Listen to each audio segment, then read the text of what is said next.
always your number one. SM Radio Station. Love Radio. May malasakit at sulit na sulit. Hey! Tambala na! At eto na sila, ang nag-iisang masugid na tagahanga ni Nicole Yala. Chris Chuper! Kasama ang nag-iisang die-hard fan ni Chris Chuper, Nicole Hiala! Mula sa Mahiwagang Burnay, ang kwento.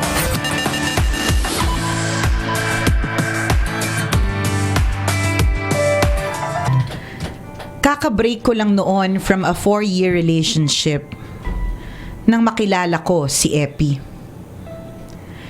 Kaibigan si Epi ng boyfriend ng barkada ko. Una kaming nagkita sa gimikan habang ako ay nagwawalwal. Lagi kaming tinutuksong dalawa. Hanggang sa nakakwentuhan ko na siya. Nalaman ko nakaka-break lang din pala niya from a long distance relationship. Nalaman ko rin na parehas kami ng school na pinapasukan. Minsan ay nagkayayaang mag-outing. Hindi dapat sasama si Epi noon pero pinilit siya ng tropa namin para may kabanding daw ako. Sobrang saya ko noong mga oras na yon. Nag-click talaga kaming dalawa ni Epi. Ewan ko ba kung sobrang desperada lang ba ako kasi bago kami bumalik ng Maynila ay naging kami na ni Epi. Ako, yung mga outing talaga na yan eh. May mga namumuo talaga sa ano. Meron talaga eh. Nalala ko na naman yung beats ni Chuper. Oo. Nagpatuloy ang relasyon naming dalawa. Hatid sundo niya ako sa school at magkasabay kaming kumain kapag break time. May pasabog din si Epi nung first monthsary namin. Binigyan niya ako ng flowers at dinner with candlelight. Sobrang saya ko na naman dahil never ko pa na-experience yun mula sa dati kong jowa. Magiging maayos na sana ang relasyon nang magsimula ng dumungaw ang pagsubok sa relasyon namin. Napansin ko kasi na simula nang magka-boyfriend ako, bumaba na ang grades ko. Napapabayaan ko na ang eskwela dahil hindi na ako balanse sa oras ko. Dahil dito ay napilitan akong lumipat ng school. Si Epi naman balak palang lumipat sa Maynila para mag-aral. Bago siya umalis ay nagkita muna kami sa usual naming tagpuan. Yung malaking puno ng mangga sa park malapit sa eskwela. Sigurado ka na ba sa desisyon mo? Iiwan mo na ako? Sa Maynila ka na mag-aaral? Ang tanong ko kay Epi. Hindi siya makasagot. Ni hindi siya makatingin sa akin. Parang may nagbago na sa mga ikinikilos ni Epi. Tiniis ko ang mga araw na hindi kasama si Epi.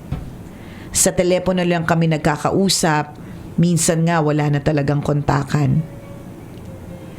Hanggang sa isang beses nag-text si Epi dahil pauwi daw siya sa amin. Gusto daw niya na magkita kami. Nagkasundo kaming manood ng sine at kumain sa labas. Comedy ang palabas pero habang nasa sinehan ay walang tigil ang pagtulo ng luha ko. Ramdam na ramdam ko kasi ang pagiging cold ni Epi. Hindi ko na inusisa ang pagbabago niya. Parang namamatay na rin ang puso ko sa sobrang hirap ng nararamdaman ko. Ang sabi ko sa sarili ko, wala na talagang pag-asa. After 2 days, nag-text na naman si Epi para magpaalam dahil pabalik na siya ng Maynila. Ang sabi ko, magkita kami sa paborito naming tagpuan. Nauna akong dumating sa park. 1:00 ng hapon, 2:00. Dumating ang 3:00. Wala akong naramdaman ni anino ni Epi. Pinapak na ako ng mga lamok eh. Awang-awa ako sa sarili ko. Sa huli ko na lang naisip na hindi naman pala siya nag-reply na sisipot sa sinabi kong pagkikita namin. Ay, tanga. Oo nga naman. Hindi naman pala nag-confirm, girl! Asa ng asa eh. Paalis na ako ng park. Nagpapahid ng luha nang biglang may yumakap sa akin. Yes! Mga taong grasa yan. Huwag kang assuming. Sa likod eh. Galing sa likod yung yakap eh. Huwag mo natin kiligin. Baka mamaya kung sino yan. Mamaya may tutututo. O kaya hold upper, Oo, no? tutukan siya eh, di ba? Oo. Hold up to. Huwag kang kilos. Paalis na ako ng park. Nagpapahid ng luha nang biglang may yumakap sa akin. Lynn, akala ko hindi na kita aabutan. Nakasakay na ako ng bus kanina pabalik ng Maynila. Bumaba ako para balikan kita dito dahil miss na miss kita. Magsimula tayong ulit, mag-umpisa tayo ng tama, liligawan kita ulit. Yan ang sinabi ni Epi bago siya humagulgol na parang bata. Yes!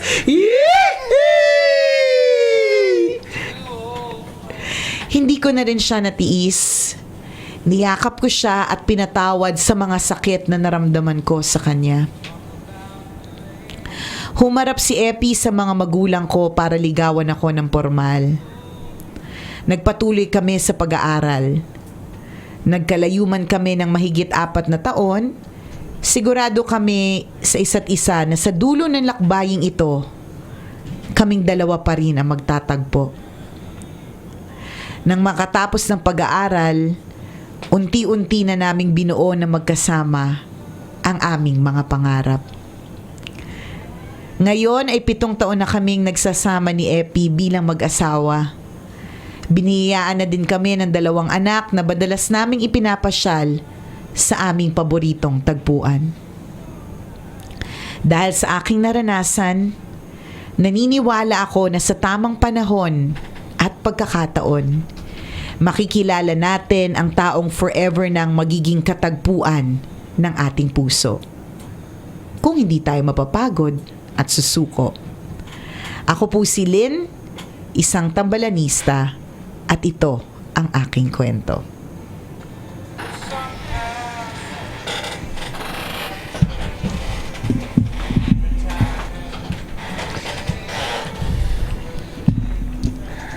Worth the tambay in the park. Oh, lesson for today. Tambay sa park, baka magka-love life.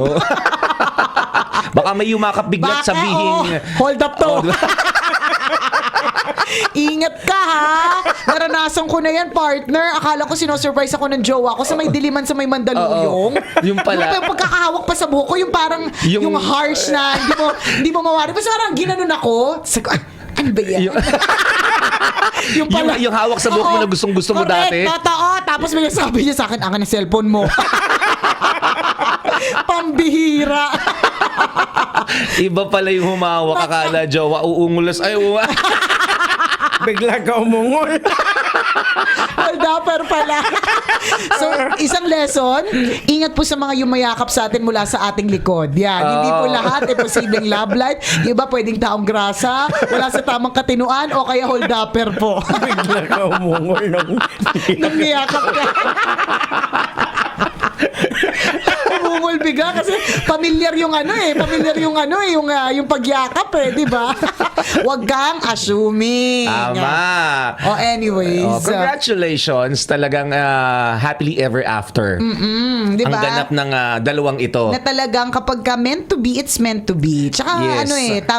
we always believe in God's perfect time. So siguro nung mga time na nag-aaral kayo, baka hindi pa talaga oras para magseryoso ng so much, lalong-lalo na kung ang Tama. nasa magsasacrifice grades Ako para sa akin, isang paalala to sa mga estudyante na if the grades are sacrificed, yung tipong talagang nagbabagsakan na kasi hindi mo na mabalanse yung oras, Tama. yung relationship has to take the backseat. Ako rin, yun din yung nakita ko na na rason kung bakit talaga pinaghiwalay kayo ng tadhana o maaari na mga Muna. magulang ninyo na wag muna kayong pumasok sa isang relasyon kasi nakikita natin yung yung nagsasakripisyo dito, which is yung Negative. pag-aaral ninyo. Correct. So maghiwalay muna kayo, yung isa kailangan mag-aral sa Maynila, masakit man tanggapin kasi magjowa kayo, pero kung yun ang tanging solusyon para maiayos ang buhay niyong dalawa, then yun na talaga. Kasi kailangan, when you enter into a relationship, especially a marriage, kailangan buo kayo parehas. Yes. Diba? You have to be whole. And you cannot do that kung bagsak yung grades mo. Diba? Tama. Ang daming kakulangan. Siya lang, sa kanya lang iikot ang mundo mo. Hindi. Diba? You cannot give what you don't have. So, kailangan mo maging buo bago ka pumasok sa isang relationship. Oh, 'di ba? Ano't ano pa man yung oras na miss mo siya, 'di ba, nang hinayang ka sa kanya, yung mga oras na iniyakan mo siya. Oh, 'di ba? Lahat to worth it 'di ba? Worth the wait kasi kayo din naman ang nagkatuluyan sa bandang huli. Yes. Unang-una naman talaga ang sa mga kabataan ngayon, dapat ang maging purpose ng relasyon yung ma-inspire, Tama. mapaganda yung pagkatao mo, hindi yung bababa yung grades mo. Ibig sabihin may problema. Correct. Tama. Source of inspiration dapat. Oo, at hindi source of desperation. Again, yun po yung paulit-ulit naming sinasabi ngayong araw na ito na it's okay to have a boyfriend, it's okay to have a girlfriend while you're studying, but kung ang nasa-sacrifice na po dito ay ang pag-aaral, the relationship has to take a backseat. Kasi at Tama. this point, ang priority mo ay ang mag-aral. Okay. Yung jowa-jowa, dadating talaga yan. Promise. Alam mo, Oh. actually, pag nagtrabaho ka, maiisip mo, ay, grabe, palengke, ang dami. ang daming prospect. Pwede. Ganun. Totoo yan. Mahirap po yung mag-aral pero mas actually daling humanap ng jowa ay ang daling humanap ng makakarelasyon. Doon ko muna sa hirap. Yung hirap muna ng pag-aaral bago ang sarap. Ako naniniwala ako doon Kaya yung mga magulang minsan talaga sinasaway yung mga anak nila na, anak, huwag ka munang huwag ka munang magjowa, mag-aaral ka muna. Tapos yung anak magagalit. Ma, di mo ako naiintindihan. Correct. Palibhasa, matanda ka na. Oo, diba? Dinideprive mo ako ng kaligayahan ko. Karapatan ko namang magka-jowa. Correct. Kalayaan kong magmahal. Problema ko ba na nung estudyante ka, hindi ka ligawin? Gaganunin mo pa yung nanay mo, di ba? Kasalanan ko ba yun kung hindi ka maganda nung bata ka? At hindi ka ligawin at ngayon pinipigilan mo ko, may mga ganun pa Actually, may point din naman. Actually, may point din. Di ba? Pero ibig ko sabihin, nagrarason ka pa. Tama. Syempre, uulitin pa ba namin? Pasensya na po kayo kasi mga may edad po yung kumakausap sa inyo talagang priority po namin yung pag-aaral kasi hindi po madali ang magpaaral. Promise. Umiikot ang puwet ng mga magulang mo every time malapit na ang pasukan kasi bakit? Sana naman siya kukuha ng pang-tuition. Araw-araw iniisip niya saan siya kukuha ng pambaon. Tapos Totoo. lalandi ka lang ng lalandi. Diba? Unahin mo yung jowa mo na hindi man lang mapagaling yung mga pimple niya sa likod. Tang na loob. Diba? Totoo yun, nakakasama po ng loob ng mga magulang o kung sino man yung tao nagpapaaral sa inyo na, di ba yun na yung baon ay binibigay po sa inyo ginagamit yun lamang sa pagde-date. Yung expectation ng mga magulang mo na nasa school ka, tapos malalaman niya na magkasama kayo sa mega mall ng jowa mo. Correct. Di ba? Mag-holding hands kayo tapos nanonood ng sine tapos sagot mo pa. Tama. Di ba? Pera mo yun nakakasama talaga ng loob yun. O kaya kung hindi man ka relasyon, nagbibisyo ka. Isa pa yung hindi mo yun, na malaman kung saan kung yung hindi ka kakain para makakain yung anak mo, tas yung anak mo pala pinambibili lang ng yosi. Di ba? Nako! Ay, nako, kakalurke. So kakapihan talaga namin yung mga magulang sa pagkakataong ito na Well, always kami kampi sa magulang kasi kami mismo, magulang kami.